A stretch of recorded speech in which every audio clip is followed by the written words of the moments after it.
राधे राधे बंधुओं, बहुत स्वागत है आपका ज्योतिष धर्म चैनल पर। बंधुओं, इस वीडियो में हम बात करेंगे कन्या राशि और लग्न वालों के लिए 2024 किस तरह के फल लेकर आएगा। बंधुओं, इस वीडियो में हम आपको बताएंगे कि वो कौन से शुभ दिन हैं जिनमें इस पूरे साल आपको लाभ की प्राप्ति होगी और कौन से अशुभ दिन हैं जिनमें आपको संभल कर रहना होगा। पूरे 12 महीनों का चर्चा यहाँ पर हम आपके साथ करेंगे। साथ ही आपको वो खास उपाय बताएंगे जिनको करके आप पूरे वर्ष भर लाभ प्राप्त कर सकते हैं। कन्या राशि बुध प्रधान राशि है। हमने ये राशि फल अपने सभी राशि के जातकों के लिए बहुत शोध करके बनाया है। बंधुओं, ज्योतिष हमें ये आगाह करता है कि जब आपका शुभ समय है तो हमें अपने अच्छे कार्य करने चाहिए और जब अशुभ समय हो तो भगवत आराधना करके उस अशुभ समय को निकालना चाहिए, उसमें सावधान रहना चाहिए।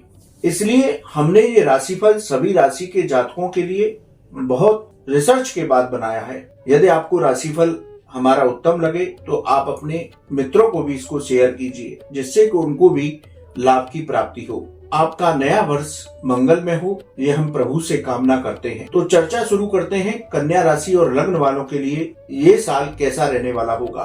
तो बंधुओं, साल की शुरुआत में आपके ग्रहों का गोचर कुछ इस तरह से रहेगा, आपकी कुंडली कुछ इस तरह से रहेगी। तो थोड़ा सा ग्रहों के गोचर पर चर्चा करते हैं। पूरे वर्ष भर केतु आपके प्रथम भाव में संचरण करेंगे कन्या राशि में, इसमें कोई बदलाव नहीं होगा। इसी तरह राहु आपके सप्तम भाव में देवगुरु बृहस्पति की राशि मीन में संचरण करेंगे, इनमें भी कोई परिवर्तन इस साल नहीं होगा। शनि की बात करें तो शनि आपके छठे भाव में स्वयं की राशि में पूरे वर्ष भर संचरण करेंगे। शनि का भी कोई परिवर्तन इस वर्ष नहीं होगा। यदि देवगुरु बृहस्पति की बात करें तो 30 अप्रैल 2024 तक देवगुरु बृहस्पति आपके अष्टम भाव में संचरण करेंगे और 4 मई के लगभग ये आपके नवम भाव यानी कि भाग्य भाव में संचरण करेंगे और पूरे वर्ष भर यहीं रहेंगे। साल की शुरुआत में शुक्र और बुध आपके त्रिशिरे भाव पराक्रम भाव में संचरण करेंगे।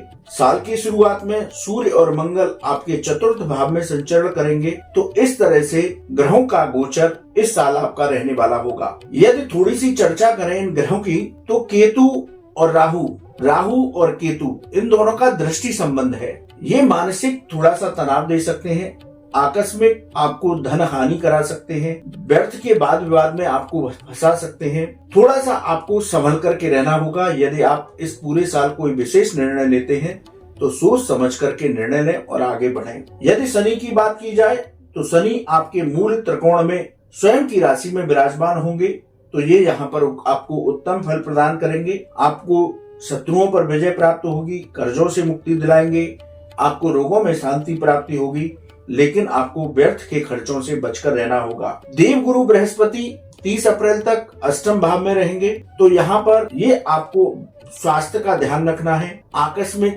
धन हानि करा सकते हैं, कार्यों में रुकावट दे सकते हैं। लेकिन जब 4 मई को देवगुरु बृहस्पति आपके नवम भाव में भाग्य भाव में आएंगे, धर्म कर्म के भाव में आएंगे, तो आपको यहाँ उत्तम फल प्रदान करेंगे, आपके भाग्य में वृद्धि करेंगे, आपके नौकरी और व्यापार में भी सहयोग प्राप्त करेंगे। तो इस तरह से विशेष परिणाम आपको इस साल प्राप्त होंगे।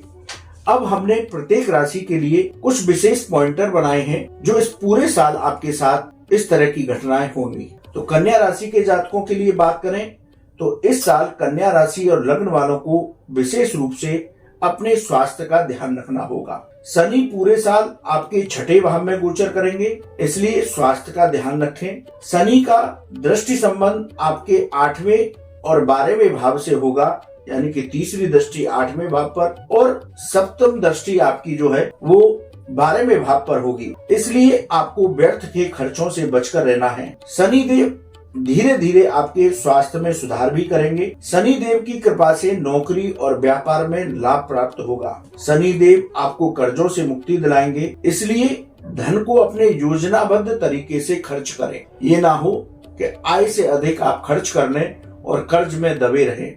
यदि आपके पास धन आता है तो सबसे पहले उसको कर्ज उतारने में लगाएं। शत्रुओं पर विजय प्राप्त होगी, लेकिन फिर भी आप व्यर्थ के वाद विवाद की स्थिति से बचें। 30 अप्रैल तक देवगुरु आपके अष्टम भाव में रहेंगे तो आपको स्वास्थ्य का विशेष रूप से ध्यान रखना है। हमने आपको पहले ही बताया है कि कन्या राशि और लग्न वालों को इस साल अपने स्वास्थ्य का विशेष रूप से ध्यान रखना होगा। अष्टम के गुरु आकस्मिक धन खर्च करा सकते हैं। अष्टम के गुरु की वजह से कामों में रुकावट आ सकती है। जब देव गुरु बृहस्पति 4 मई को नवम भाव में गोचर करेंगे तो सभी कार्यों में सफलता मिलेगी, भाग्य में वृद्धि होगी, मेहनत से सफलता प्राप्त होगी, नौकरी और व्यापार में लाभ के अवसर प्राप्त होंगे, धर्म कर्म के कार्यों में आपकी रुचि बढ़ेगी, संतान से शुभ समाचार की प्राप्ति होगी। पूरे साल राहु आपके सप्तम भाव में गोचर करेंगे। सप्तम भाव दाम्पत्य जीवन का भाव है, व्यापार और व्यापारिक साझेदारियों का भाव है।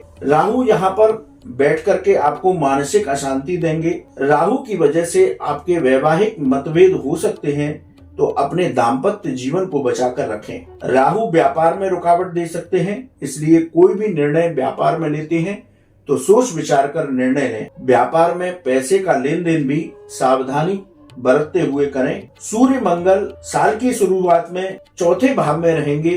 ये प्रॉपर्टी का भाव है, हृदय संबंधी रोगों का भाव है, माता का भाव है। तो यहाँ पर आप प्रॉपर्टी में यदि निवेश कर रहे हैं तो सोच समझ करके निवेश करें। पारिवारिक जीवन में वाद विवाद की स्थितियों से बचें। साल की शुरुआत में शुक्र और बुध आपके पराक्रम भाव में रहेंगे। ये पराक्रम का भाव है, भाई बहन मित्रों का भाव है। तो यदि इस भाव की बात की जाए तो यहाँ पर आपको साल के शुरुआत में भाई बहन और मित्रों का सहयोग प्राप्त होगा, उनके साथ संबंध मधुर होंगे। विद्यार्थी वर्ग के लिए यह साल अच्छा है, उन्हें सफलताएं प्राप्त होंगी। यह साल यदि आर्थिक दृष्टि से देखा जाए तो अच्छा रहेगा, लेकिन अच्छा तभी रहेगा जब आप अपने व्यर्थ के खर्चों पर अंकुश लगाएंगे। इस साल ग्रहों का यह दृष्टि संबंध देखा जाए तो कन्या राशि और लग्न वालों को उत्तम फल प्रदान करेगा। इस साल आप स्वास्थ्य का विशेष ध्यान रखें।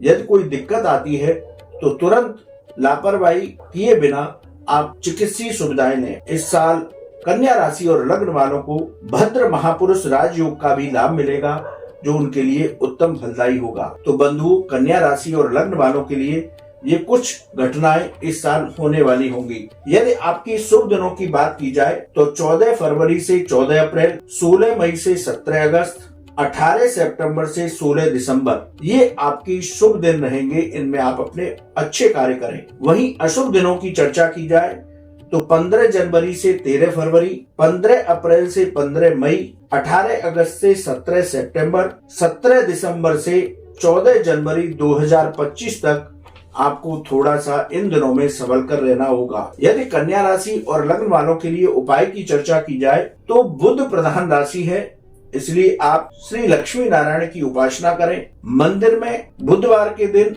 हरी वस्तुओं का दान करें और गाय को हरा चारा खिलाएं, तो ये वर्ष आपको उत्तम फल प्रदान करेगा। बंधु, आपको वीडियो कैसा लगा आप कमेंट बॉक्स में लिखें। यदि आपका कोई सवाल है तो आप हमारे व्हाट्सएप नंबर पर लिखें, हम उसका जवाब अवश्य देंगे। नया साल आपके लिए मंगलमय हो। राधे राधे।